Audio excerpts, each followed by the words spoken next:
Views and opinions expressed are not necessarily those of the staff or management of the Flavors of Northwest Arkansas podcast.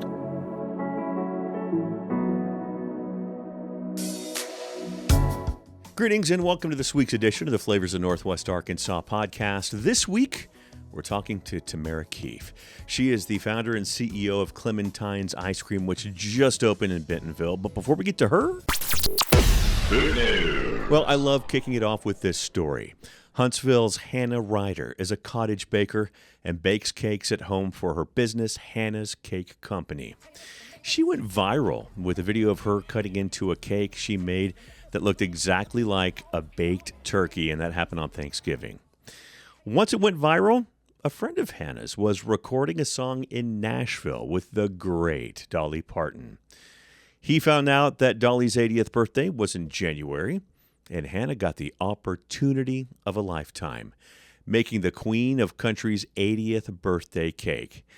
She chose Dolly's autobiographical song, A Coat of Many Colors, as the theme of the cake, and started it early. We built the base, and I did a lot of the fabric work to make the edible fabric a week in advance. So I wasn't getting down there and having to do everything, in a 2-day crunch time. So I made all my chocolate records, the chocolate microphone. I made all of that before leaving Arkansas and put it in boxes, and then went down there. We got an Airbnb, rented one out, and I was up baking. We baked all day long, and I went to bed one night at 5 a.m, and I woke up 2 hours later and just got right back to work. So it was a really fun experience. Here was Dolly's reaction. Wow. And that is all cake? It is all cake. There's some rods and stuff in there. And Yeah, but the I arms mean, are that's Rice all. Krispie, but yeah, the body's all cake. Well, we got to get pictures up close to the. Hey, Bradley. Yes, ma'am. Come take some pictures of this. Her reaction, she loved it. She said she didn't want to eat it, that it belonged in a museum, so that was really sweet of her. But I loved being able to bring something to life that, she had a part of her childhood, and, it was kind of the start of her journey. And a lot of people connect to the song, but I kind of wanted to bring that back to life for her and, other people to see, kind of where she started. Hannah's Cake Company is on Instagram, Facebook, and TikTok if you need a custom cake. You've heard us talk about No Kid Hungry on here before with Gaskins on Emma's Sam Walker and the Hive's Micah Klasky, as they both took part in the Chef Cycle in Oregon to help raise money for the cause. Now, Slim Chickens is getting into the game. They've pledged $110,000 to the organization already, and they hope to get it to $150,000. And here's how. Every customer that downloads the Slim Chickens app will get a $5 credit, and Slims will donate another $5 to the cause. This will go through the end of the month. The third annual Rendezvous Junction Chili Cookoff was a big one on Saturday. The place was absolutely packed out. Some of the competitors ran out of chili early because the turnout was so big. Here's Rendezvous Junction's head brewer and COO, Ken Warden, announcing the winner. And last, and definitely not least, with 20.8% of the vote, a late entry, Miss Brenda Neal with her... Congrats to Deborah Neal of Rogers. She's in the no beans camp, and she used a family recipe for the win. It's made with, I used pork loin, bacon, lots of green chilies, salsa verde, and then, of course, garlic and lots of spices. Ping Pong for Paws is back at Ozark Beer Company, happening on February 1st. As always, it benefits the Humane Society of Benton County. If you want to sign up, get signed up now. You can see the links on their social media. Now, it's garage rules. So what does that mean? Well, I had to look it up myself. But it means to relax. No international rules here. Just play to 11. Be nice. By the way, this was one of their first big events that they ever had back in 2015. Check out our audio-only podcast with them from April 17th, 2024, where Ozark Beer co-founder Lacey Bray and marketing guru Marty Shutter talk about that first event. Such a fun listen. The Artemis Temperance Lounge opened their doors last week. They're next door to Botanical Fayetteville, which opened the week before. Artemis used to be the Kava Bar and Club 509. Now, it's going to be many things, and according to co-owner Alex Thaley, here's what it's not. Non-alcoholic bar, something the area doesn't have that's at least exclusively non-alcoholic. Lots of mocktails, craft drinks, ready-to-drink sodas and sparkling waters, and then full-on coffee shop as well. And then apart from that, it's an art gallery, community event space, just however we can activate it for the community.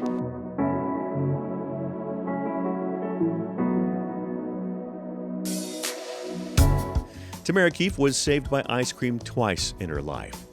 Once as a kid and again as an adult. The owner, founder, and CEO of Clementine's Ice Cream has been professionally successful twice in her life. But the first time wasn't near fulfilling. It took a come to Jesus with her closest friends to help her realize that. And that was the start of Clementine's Ice Cream. She took her executive marketing skills and some newly acquired DIY skills, and she got to work.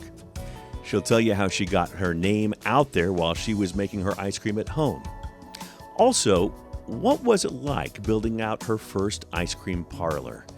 And how did she get her newest spot on the Walmart campus? We talked to Tamara Keefe of Clementine's Ice Cream, and that's next, right here on the Flavors of Northwest Arkansas.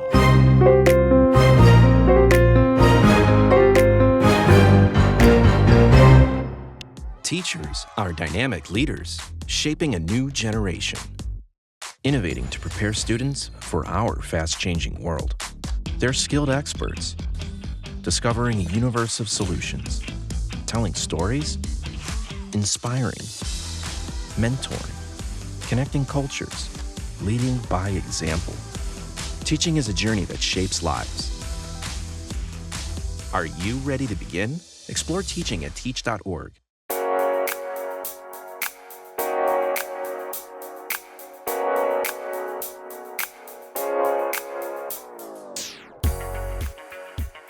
Welcome back. We are at the very first Clementine's Ice Cream here in the state of Arkansas, and it is the day before grand opening. Now, I know it probably looks like this is the actual grand opening, but it's a soft opening, and folks here on the Walmart campus are coming through getting a taste. They are. It looks like it's going real well. We're here with owner, CEO, founder, and flavor temptress. Flavor temptress. I was going to get to that later. Tamara Keefe, how are you? I'm great, thank you. Thank you so much for your time. I know this is probably the worst time to do it because you wish you have eyes in the back of your head right now with all the door opening and shutting and people coming in en masse, but you're very kind to do this, and I thank you. Oh, it's my pleasure. Well, I want to get into the early days. I know I was doing a little research on you. Coffee. What am I thinking? I just saw someone with coffee. Ice cream saved your life twice. It started as a kid, and it started as a family thing. Tell me about that discovery part of it, if you would. Sure. I think, it's always interesting, the story how I came to ice cream. Yeah. I come from a really large Irish-Italian family. I have 4 older brothers. It was me and my grandparents. So we come from pretty humble beginnings, I guess you could say. And one Sunday after church, I heard a bunch of little kids talk about going for ice cream. So immediately I ran up to my mother and I said, hey, do we get to go for ice cream too? And the answer was no, sweetheart, we're not, And so literally every Sunday I would run up, I would hear the other kids talk about going for ice cream, because that's what you do after church, you go for ice cream. Sure. And I would run up to my mother every time that summer. And one weekend, I don't really remember, but sure. like probably a month after I initially had asked her, we had stopped by a garage sale, because that's where we got our clothes and our shoes, and that's just what we did. Sure. And my mom found an old hand crank ice cream maker for $2. Was it like the old wooden bucket? Yeah, the old wooden bucket with rock salt. And you sit there and you're like, hold your arm, and you're like, churn. And so she said, okay. She's like, we're going to make ice cream. So we got home, and she's like, change your clothes, do your chores, and meet back here in the kitchen, and we're going to make ice cream. Yeah. And so we started making ice cream every Sunday after church as a family. Now, what's interesting is when you're young, we, like I said, we came from humble beginnings, but sure. as a kid, you don't know that you're not supposed to make your parents feel bad for being poor. You just know that, like, other people get to do stuff that you don't get to do, and as a kid, you don't really, like, connect the dots. Sure. And because we were a really large family, it's not like we got invited to people's houses. Sure. A lot, right? So in our church, my family was really well loved. Yeah, but we weren't getting invited to places because it's 5 kids. That's like 9 people, right? Like, That makes sense. no one's saying, "Oh, please come to my house every Friday night for pizza," right? Let me get 30 pizzas. Yeah, right. And so we kind of was that. Our family was the one that, like, my dad was always fixing something at the church. My mom was always cooking for the old ladies. So, like, our That's family great. was really beloved. But we were also the family that 2 days before Thanksgiving, people would drop groceries on our stoop. Oh, okay. Right? Got it. Yeah. So we were kind of like that family over there.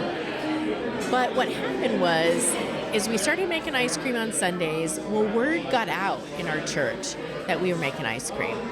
And all of a sudden, you had all these families and these people who started asking if they could come to our house for ice cream. Now, first of all, that had never happened before. Sure. And 2, my family didn't have the means to be able to pay for all of that. So what started happening was one family would bring milk, another family would bring cream, somebody else would bring strawberries or chocolate or whatever that was. And so over that summer, my whole sense of community changed because of an ice cream cone, right? And so literally, like, we went from, like, the least most popular to the most popular family in our church, and we had all these new friends, and we got invited to other people's houses. Like, ice cream really did change my life, and that always stuck with me. That the power of ice cream can change lives. It changed mine. It changes communities. We live in this crazy world where everyone's connected to their phones, their Apple Watch, their computers. We're so connected. Yet the thing that we yearn for the most is to be connected to each other. And ice cream does that. Yeah. And oh, by the way, when you're holding an ice cream cone, you're not holding a phone. That's fair. Right? Unless you're taking a picture of yourself with the ice cream cone. That's true. That's fair enough. If you're doing a selfie. Yes, right. That's right. But really, as a kid, it really was life changer for me. Listen, at that age, and when you're a kid, it's so important to be popular. So important. And to have to have that vehicle. Yeah, and I think for us, it was something that just stayed with me, and it was this tradition that became a part of our family. Yeah. And we made ice cream on Sundays, and then as we got older, unfortunately, my mom passed away when I was 21. And so I took the tradition over, right? Nice. And so literally I've made ice cream my whole life since I was a kid. That's great. And so ice cream has always been in my DNA. And, some people play sports or golf or chess, and, like, I've always made ice cream. That's always been my hobby and my passion. That's great. Going into life. And I ended up in the food industry. And so let's jump to that. You're in CPG. You're on the corporate side of things. You're building your career. You do it over time, and you get successful, which is a double-edged sword in that sort of business. You get successful, you promote through the ranks, and all of a sudden you don't have much time at home. You don't have hobby time. You don't have reading time, movie time. All of a sudden you're working 70 hours a week. Did that happen to you? Yeah, I think in 2012, I traveled 262 days that year. Good gosh. I didn't even have to pay state income tax because I didn't sleep enough nights in the state of Missouri. Oh, my God. It was crazy. I mean, I was running a $70 million business. I was very successful. I had a global role. I was traveling all over the world. And you're not even in a band. Right? I didn't even have rock star status. Right. Darn That's it. Right. Some people might dispute that, but Well, continue. Sorry. So, it was funny. I was with a bunch of my girlfriends. Okay. We were out at Lake of the Ozarks one weekend, having a girls' weekend that was very much needed. And we were sitting there having coffee one morning, and literally, like, I just broke down. I broke down with my girlfriends, the ugly cry, and had to open the kimono, and I just sat there and I cried, and I said, look, I'm 38 years old. I have no husband. I have no kids. I have no family. I never see my friends. I live in this big house and drive a fancy car and travel all over the world, and I'm the most miserable person that I know. Oh, had that been building? Yeah, I think it had been building for a while. Sure.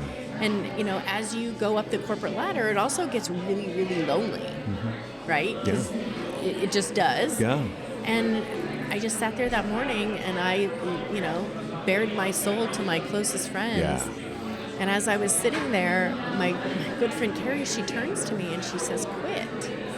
I'm like, what do you mean quit? I know. Yeah. You don't quit corporate America. Pardon? Right? Well, and especially me. I'm the only person in my family who had ever gone to college and got an undergrad and master's and another one, like who had achieved what most people would say is this incredible success. And, Sure. And you don't walk away from that. Mm-hmm.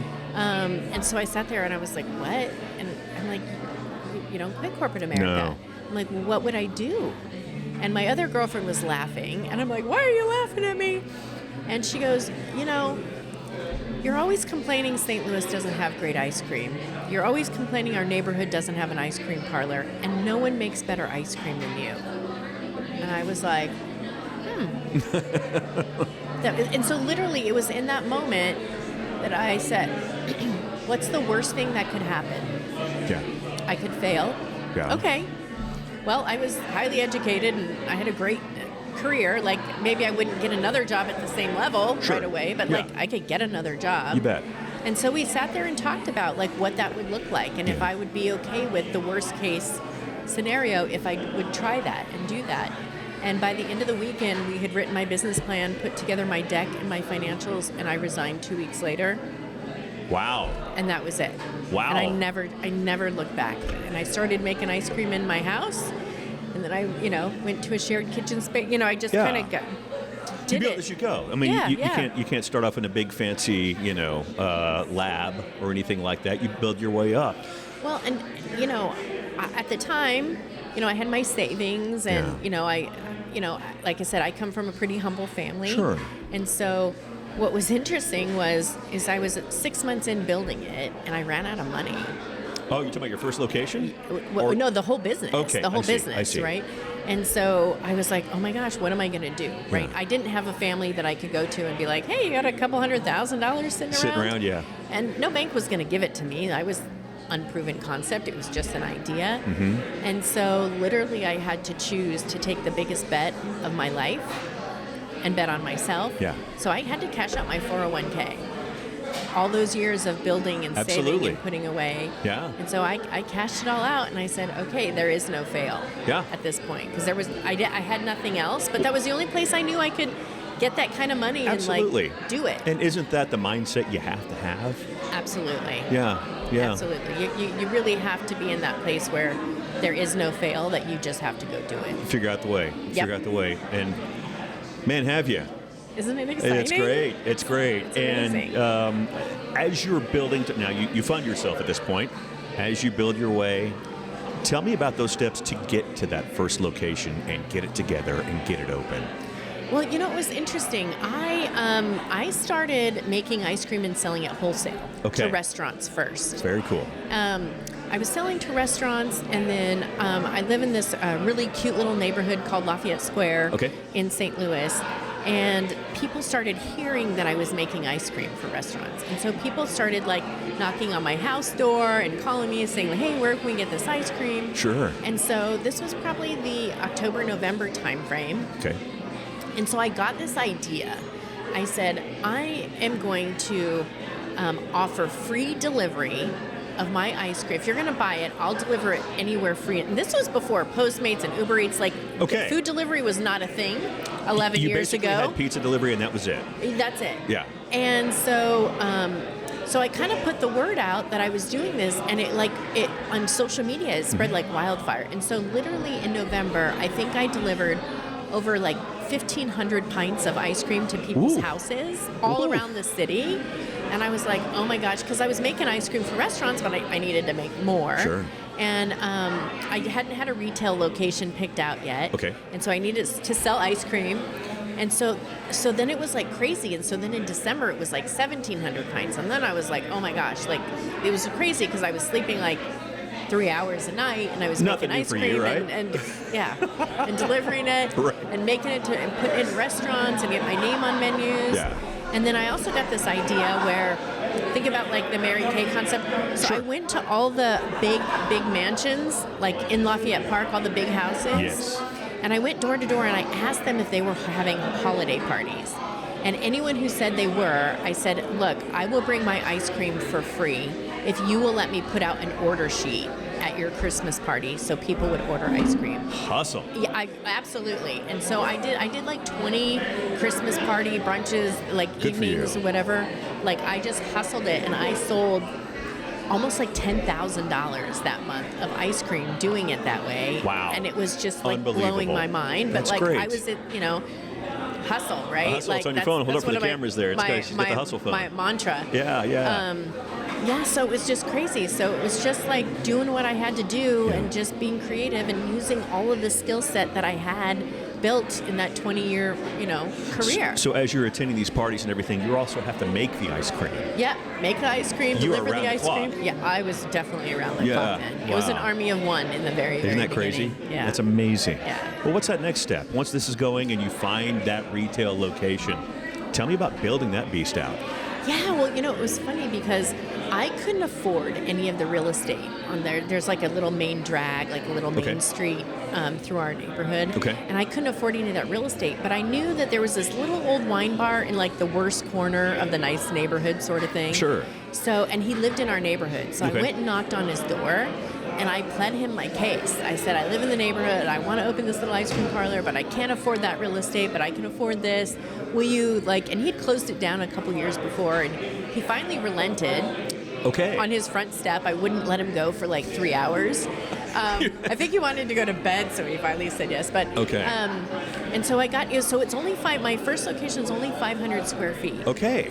And as you can imagine, I was on a budget, and literally I did everything in that parlor. I laid the floor, I put up Did the you tile. really? I would drive to Home Depot to that department and take a class and ask the people how to show me how to tile. Like, what do I need to do? What kind of trowel do I need? What kind of quick set? So this is before it was all on YouTube, too.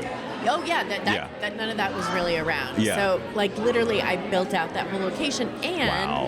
what was cool is when the neighborhood finally heard I was getting a parlor opened, they started giving me things to put in the parlor. That's great. And so we have a lot of found objects and really cool antiques and weird things in our parlors. Yeah. And so in that parlor, somebody gave me a weird piece of wrought iron fence. And I was like, what am I going to do with it? So I turned it upside down and I put wood on the end, and it became part of my queue. And then somebody else in the nice. neighborhood gave me their grandmother's chandelier from a historic house in the neighborhood. Absolutely a neighborhood shop. Absolutely. Yeah. And so we've always kind of just stuck with that. And so literally I built that shop myself. Wow.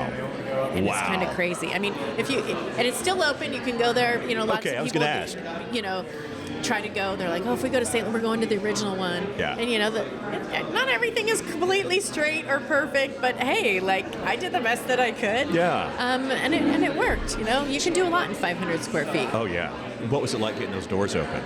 I mean, you got your baby and it's time. It's time. I really had that notion, if you build it and they will come. Yeah. I had no idea. My boyfriend at the time said, babe, I love you, but you're never gonna do more than $300 a day here because it's so hard to find. And it was at the end of a cul-de-sac, and there was construction. And then literally right before we opened, they tore out part of the street, so you couldn't even park within 2 blocks. No! Oh, yeah, and every bad thing that could happen, happened to me with my first location. And I'm like, I believe. And our first year we had 57,000 people come through my little 500 square foot shop. And we had lines 6, 7, 8 hours that never ended all summer. Outstanding.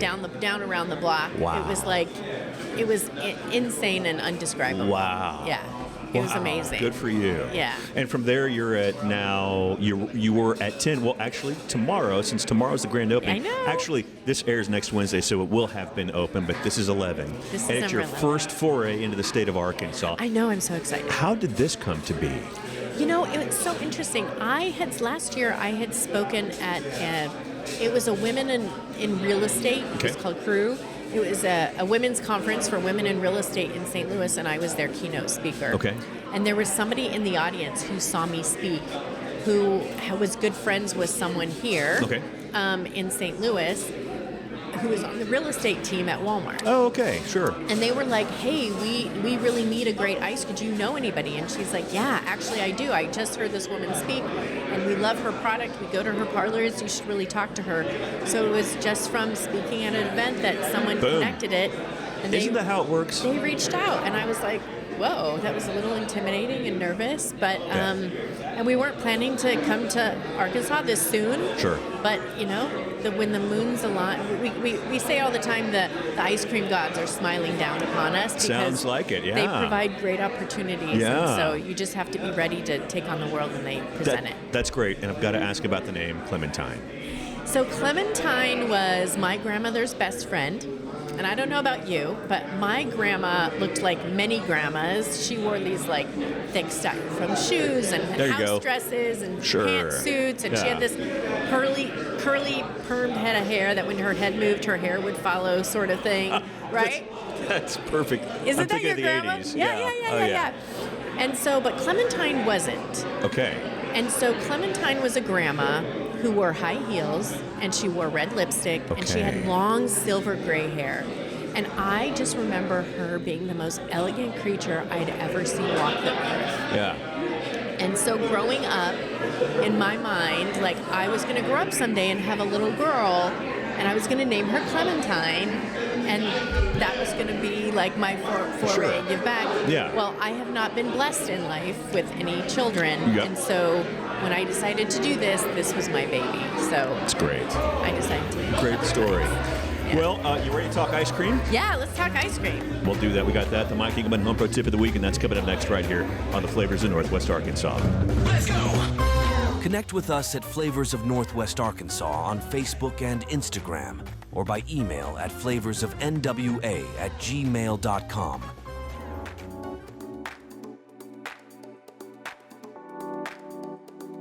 Okay, it is that Mike Engelman Home Pro Tip of the Week time, and for that, we go to Ms. Tamara. Tell me, what do you have? Okay, so most people put their ice cream in the door of their freezer. Okay.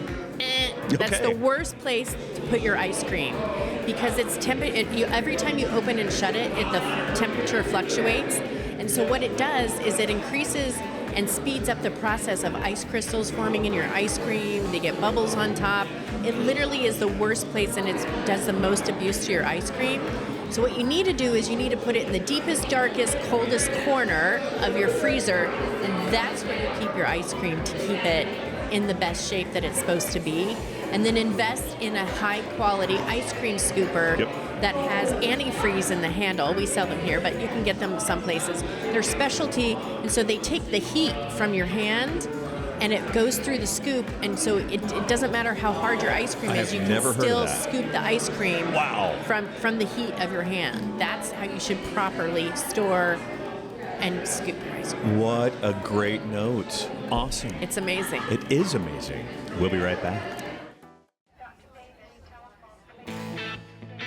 Your story doesn't have to end. As an organ donor, the good in you can live on. In fact, you can save up to 8 lives through organ donation. Sign up to give the gift of life after you're gone. You'll be happy you did. Just maybe, someone else will too.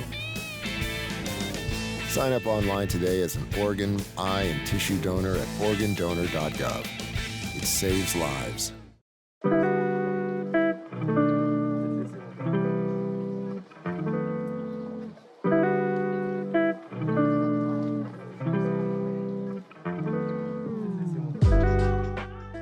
64% of Arkansans are not signed up to be organ donors. As you guys know, I'm very personal. I take this very personally because in 2022, January of 2022, I had a kidney transplant.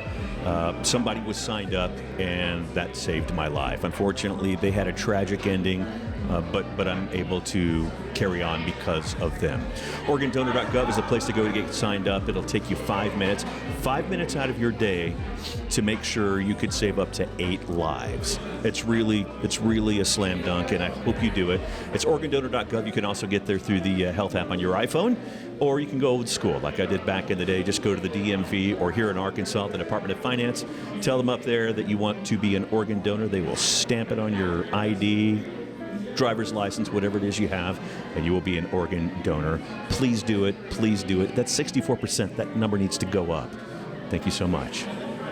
And we are back.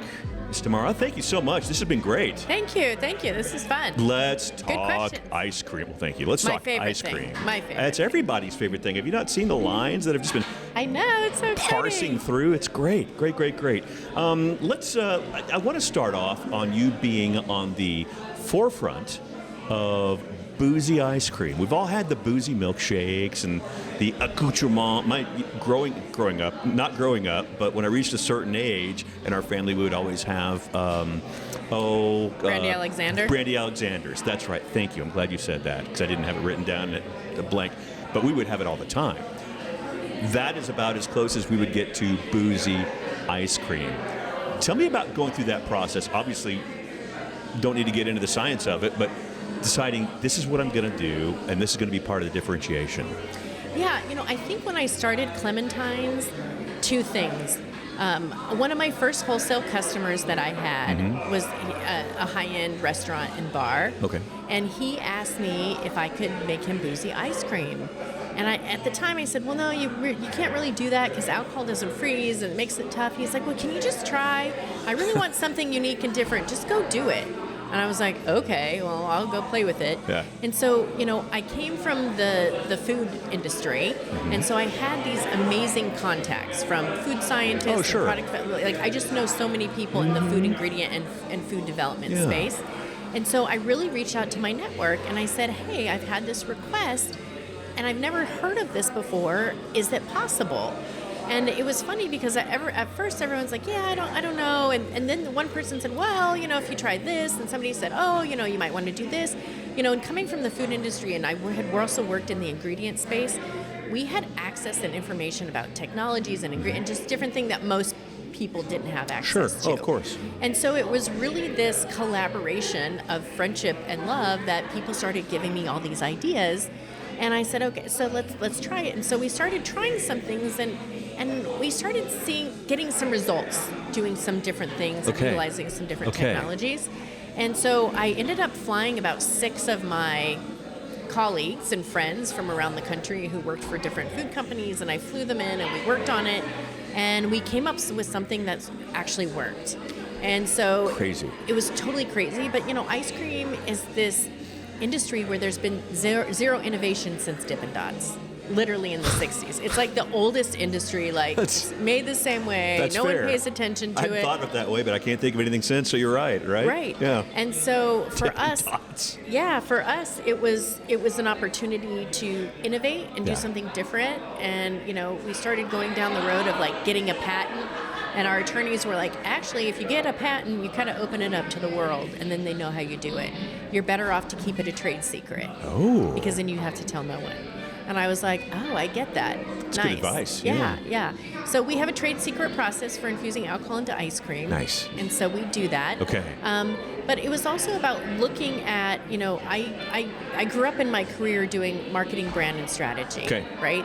That's my superpower. Sure. And so really when I decided to do ice cream professionally, I started looking at it through the lens of, where's the opportunity? How do I differentiate myself? Sure. And I had also noticed that there were so many people and groups of customers that nobody ever paid attention to with ice cream. Okay. And my best friend at the time, still is, happened to be vegan.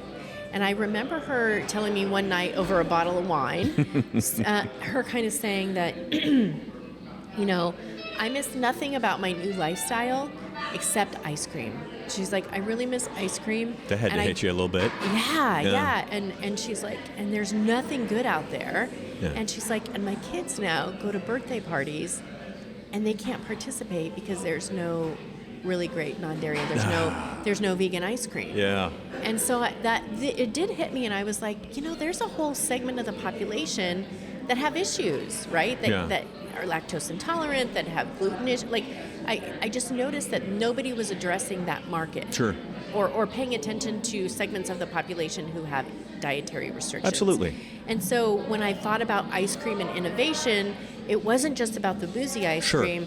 I was like, hey, there's this whole non-dairy gluten-free, you know, this whole segment that nobody's paying attention to. Yeah. And so I put a lot of time and effort and development into our vegan ice creams. So we were the first ice cream in North America to do vegan non-dairy ice cream 11 years ago. Amazing. Like, it just didn't exist. Yeah. And so I formulated this like beautiful product, and all of our non-dairy ice creams also. Sure. You can't tell that there's no dairy in them. Okay. Right? They're really beautiful. They're not inexpensive to make, but they're incredibly tasty, and Yeah. they're delicious, and no one has to suffer. No one That's has great. to not have an ice cream. You know, I didn't like that notion too. I don't like the idea that a kid can be at a birthday party and be excluded from anything. I know. And so if I can do something about that, then that was what I was going to do. Yeah. Right? Yeah. So a lot of things That's great, as it yeah. relates to Clementines and being a microcreamery and how we make the product and what goes into Mm-hmm. it, that has all been really important to me, because I knew that if I was going to do ice cream, I wanted to do the best, healthiest, natural, like greatest ice cream Sure. ever. You bet. And because I had worked in the food industry, I know what big companies do to Mm-hmm. big commercial products to make them cheaper, to do all those things. Sure. And so I really wanted to do the opposite. I wanted to Yeah. make the best tasting, highest quality, incredible ingredients that anybody could use to make an amazing ice cream. Yeah. And I think we've done that. So great. So great. Thank you. Now we get into them a little bit here and talk about some of them. But first off, you know, I want to add that I talk to a lot of restaurateurs, and we talk about spring menu, fall menu, and how the food changes. Do the ice cream flavors change with the seasons at all? Absolutely, absolutely. Okay. So we have our signature line that always is there year round. Got to have the baseline. You got to have the Yeah. baseline, because people get very upset if you don't have their favorite flavors. You sound like a chef. Oh yes, oh yes, and people drive 3 and 4 or 5 hours to our parlors to have our Crazy. ice cream. Absolutely So, crazy. Yeah, it's awesome. You better have the flavors Yeah. that they count on. Mm-hmm. But we always have. I mean, this past year in 2024, we introduced 70 new rotating seasonal flavors. My gosh. So around the holidays, around just different fun days. Sure, yeah. You know, we always have fun ice creams for Ice Cream for Breakfast Day and National Ice Cream Day in Nice. July. But yes, we do incredible collections. It's really about staying up on what's innovative and what's trending and what's Yeah. hip and what's cool. Yeah. And I feel like it's my personal mission to bring all of the cool things and flavors and tastes from the great. coast and around the world to the Midwest, because know, it takes so long for everything to get here. I hear when you have your own company, you can do that. You can. Isn't that crazy? It is. It's super cool. There's too. no walls or There's anything. No You just kind of walls. do you. Yeah. What a great thing. Yeah. That's awesome. And, you know, we talk about it as the 15-minute vacation. You still may walk out with gooey butter cake, but Yeah. you're going to come in and you're going to try things that you may never tried before, and that's the beauty. Yeah. Right? Come in and have that 15-minute vacation and try something You from bet. another country. Try a unique flavor. Yeah. Do something different. Come in and try the non-dairy ice creams. And if you're over 21, you can do the boozy ice creams. You still Sure. may walk out with gooey butter cake, which many people do. Yeah. But you're going to try and experience new. And people are often surprised sometimes by discovering a new flavor for something that they would never have of normally course. tried. Oh, Yeah. of course. Gooey butter cake, is that one of the more popular ones? That's our most famous ice cream. Okay. Yeah.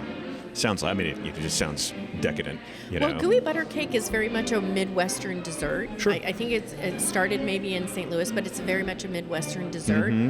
And it had never been put into ice cream. And so I was the first one who kind of invented gooey butter cake ice Yeah. cream. And kind of the rest of the world and everybody followed. Everybody which catches is on. great. Everybody catches on. But yeah, that made Oprah's O list for the sexiest ice Right. cream alive. Right. Yep. And so we've been That was featured 2019? nationally. 2019. Yeah. Awesome. Yep. Were you able to keep that on the shelf? Not on the shelf, but in the case? Barely. Yeah. Barely. Awesome. Yeah. Well, let's get into non-dairy. Sure. I want to start off with the cherry cardamom. Oh my gosh, such a beautiful ice cream. I mean, by the way, these are all exceptionally unique, but I wanted to start there because, you know, cherry flavor growing up for me was I was a cherry Coke guy. You know, cherry this, cherry that. Whenever this is dumb, but whenever we'd go to the pool, there would be a little snack bar thing, and I would always get a little thing of cherries and just eat cherries because that was my thing. So when I see cherry cardamom, I'm like, well, I could ask about that, of course. Yeah. Well, since we're talking about the non-dairy, something else that we started doing too, which is cool that no one else really does out there. So every January is Veganuary. So people are really trying to live a little healthier, maybe give up dairy for a month. Sure. And so 4 or 5 years ago, we started doing a takeover in January. Okay. We take over 10 to 12 flavors on the rail, and they're all vegan, non-dairy. Okay. So we have our signature ones, but we take over all the other signature ones, and we make them all non-dairy, and we do this like beautiful rainbow of all these non-dairy flavors, and the vegans love it because they're like, oh my gosh, this is so amazing. That's great, This is all for me. Oh. And a lot of other people come in and they try ice creams they never would, and they discover that our non-dairy ice creams are just as delicious Absolutely. as our regular ones. Yeah. So in January, we always have like so many really cool, unique You bet. vegan flavors. And then what happens is after the month of January, the public votes, our customers vote on which they liked the best, and then we decide to keep that one year round for the rest of the Okay. year. All right. So it's kind of a fun, like Nice. interactive way for people to vote and get involved and You bet. choose their own ice cream destiny. That's great. I love that. Yeah. How great is that? You're a marketer, I can tell. I am. Through and through. Through and through. So you've got the cherry cardamom. I want the golden milk Biscoff. I mean, come on. Am I pronouncing milk right? 'Cause it's MYLK. Yes. Okay. All right. Well, so we have another flavor of our dairy line, which is our Italian butter cookie. Okay. Which is based on speculoos and Biscoff, and we got so many requests to do a non-dairy one that we decided to do that. Yeah. That is our vegan non-dairy version of that, and it's so amazing. It has beautiful Biscoff cookie chunks in it, Yum. turmeric. It's Yum. so delicious. Yeah, and flying like you did, and I used to be in the flying world a little bit myself, but that was the one thing you always looked forward to on the plane was the Biscoff. Absolutely. Every time. Absolutely. Every time. Never enough. Never enough. Tangerine sorbet. It's Clementine. Oh, right? there you go. Yeah. All right. No, tangerine is this incredible flavor profile. Yeah. That is super refreshing. It's a palate cleanser. It's so sweet, and people love it. But most people just don't think about it. Sure.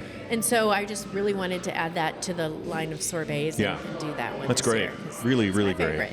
Really great. I guess we can go to the naughty. Because we got to get to it. I mean, we're getting to it at some Sometimes you point. feel naughty, and sometimes you feel nice, right, and that's sometimes you're vegan. What time you can is have it? both. Yeah, we're not too early. Yeah. Maple bourbon with candied pecans. Please. It's our number one selling boozy flavor. I was going to ask. Yeah. We saw. So as a micro creamery, we didn't really touch on that, but we are a micro creamery, and there's only 5 of us in North America. Okay. And so in order to be a micro creamery, think of microbrewery for beer, but for ice cream. So there's 5 qualifications that you have to meet. One is you have to be small batch. A real person stands in front of the machine and they spin the ice cream. That's great. 2, everything in the ice cream has to be handcrafted. If there's a pie, cake, or cookie, we make it, bake it, put it in it. Oh, wow. We salt our own caramels, we candy our own pecans. Oh, wow. The pecans we can't salt and candy ourselves. We do everything. Wow. We have baking teams and pastry teams. Our hot fudge here in the shop we make, we make everything. I had no idea. So everything has to be handcrafted that goes What in the a ice note.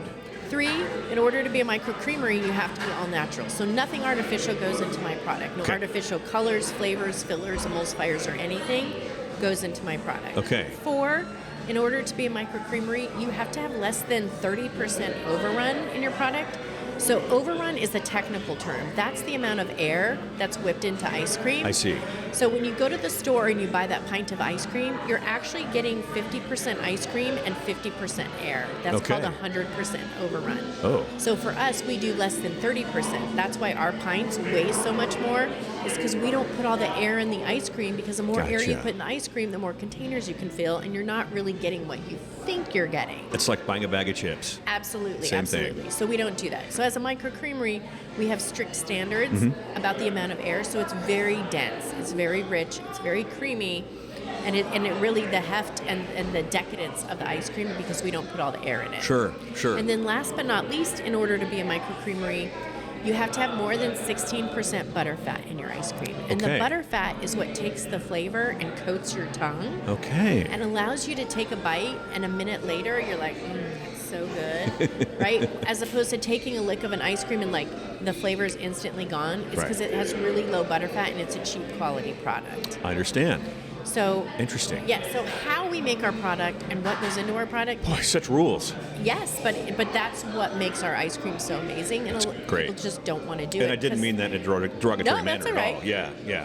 Just a lot to maintain. So that goes back to our maple bourbon, right? Yeah. With the salted candy pecans, like everything in our ice cream, like we touch, we make with love, and there's like a level of quality there, right? So I always say we're not the cheapest ice cream out there, nor do we want to be. Yeah. But we want to be the best, right? If you're a mom and you care about what goes into your kids' bodies, or you're going to be like, okay, I'm going to sacrifice some calories and go have great ice cream, then make it the best ice cream you're going to have, right? Like have a little booze in your ice cream, but like have high quality ingredients and make sure it's super satiating, because a higher butterfat ice cream also is going to taste, and your flavor is going to last longer, and you're going to carry it through your mouth and up through your nose, and you're going to be able to smell it more as well. It just makes the whole sensory experience so much better. Gotcha. Yeah. Amazing. And it's funny about the boozy ice cream. We have tons of men who come in who love our boozy ice cream. Oh, I'm sure. And I get thank you notes from moms who are like, oh my gosh, thank you so much. My husband's a better dad. And I get time away and by myself on Sundays, because now he takes the kids every Sunday to go get ice cream. And she's like, I get 2 hours by myself. Thank you so much for boozy ice cream. That's great. That's Isn't funny. it fun? That's awesome. That's great. There's purpose and silver linings for things all over the place. 100%. You bet. It's the ice cream gods again, right? Yes, absolutely. That's great. You also have Manhattan and pink champagne sorbet, which amazing. I've got to get into the nice now, because the Madagascar vanilla is proprietary to you guys. Tell me about that. It is. So I worked with a group of vanilla bean farmers to specify a very specific vanilla bean that we get from Madagascar that is just, our blend is specific to us. Wow. I'm very particular about all the ingredients that go into our product. Yeah. And so I've tested all of the vanilla from all over the world. Sure. And I have my opinion on what's the best, and so we source a double-fold, beautiful Madagascar vanilla. That's great. Something else I wanted to pull out, because we've already talked about a few of them, but salted caramel cookies and cream. Lordy, that sounds amazing. Well, that's a flavor that I did not want to do for a long time. Really? Yeah, because we don't really do pedantic flavors at Clementine's. Like, they're all very elevated, and they're very decadent, they're very beautiful, and they're rich and luscious. Yeah. And so, I'm not a cookies and cream kind of thing. But the team kept saying, come on, if we're going to do it, we should do it. And I was like, door down. Okay. But we're going to make one, and it's going to blow people's socks off. Okay. So we put a little salt in the base, and we have put this beautiful salted caramel swirl through the cookies and cream ice cream. So it's elevated, and people go crazy for it. They love it. They love it. There you go. So if you love cookies and cream, you're going to be in love with me. Oh, you're going to be like, thank you so much for this. Outstanding. And we actually put real big chunks of cookies in our cookies. So a lot of people, when they make ice creams or a lot of things you'll get at the store, have barely any chunks of anything. Sure. We are known for our big, delicious chunks of everything. I love a robust chunk. That's right. Absolutely. Chunks of deliciousness coming your way. Amen. Amen to that. So much more on the list that we could get to, but I want to also get to the non-dairy, the Billy's Tahini Chip Cookie. Now that comes from a smaller grocery store, the cookie, correct? Yes. So when we opened, I made friends with this amazing restaurateur and chef in Kansas City, Robin, and she owns Billy's Grocery, and it's a vegan, gluten-free restaurant and grocery store. She has 2 locations there, and she's super passionate, and we just became chef BFFs. Yes. Yeah. And I said, I got to collaborate with you. And so she makes this incredible tahini chocolate chip cookie. And I said, okay, we're going to make an ice cream. We're going to take our tahini chocolate chip ice cream, and we're going to put chunks of your vegan, gluten-free cookie in it, because vegans need chunks in their ice cream too. I mean, right? Absolutely. Not dairy. You shouldn't have to sacrifice. No, do not sacrifice the chunks. Yeah. So that's great. It's super fun. Love it. Are there any that I've left out that you have pinpointed that you want to talk about? Probably our chocolate coconut fudge, because that was the first vegan ice cream that I did. That we won the best vegan non-dairy ice cream in North America with that ice cream. Oh wow! And it's it's our most popular non-dairy ice cream. It's actually a favorite for many people, and they don't even know that it's non-dairy. But like, I can never run out of that flavor. Love it. Like, people are very emotional about their chocolate coconut fudge. I love it. Yeah, That's so great. If you love chocolate ice cream, like, that's going to be your go-to, for sure. Well, thank you so much Thank for you your for time. having me. This has been great. What an education. Absolutely. And I'm now going to get in line with the rest of the folks here, because I'm jealous watching them walk out with ice cream and coming and sitting down. I'm like, okay, it's my turn. I'm ready. That's right. Thank you so much. How can folks find My you? pleasure. Website, social media, the whole bit. Yeah, clementinesicecream.com. Okay. You can find us on Instagram and TikTok and all over the socials at Clementine's Ice Cream. And I did see that you guys have the ice creams that are in parlors listed on the website. We do. Yes, We do. So that's you can great. find all of our locations. And, oh, by the way, we ship ice cream all over the country on our website and via Goldbelly. So That's great. What do you get someone who has everything? Clementine's Ice Cream. There you They go. won't be sorry. There you go. Thank you so much. Thank you. Flavors of Northwest Arkansas, you can find on Instagram, Facebook, and TikTok. Make it a great week. Please, please, please tip your servers, and we'll see you next Wednesday. Bye-bye.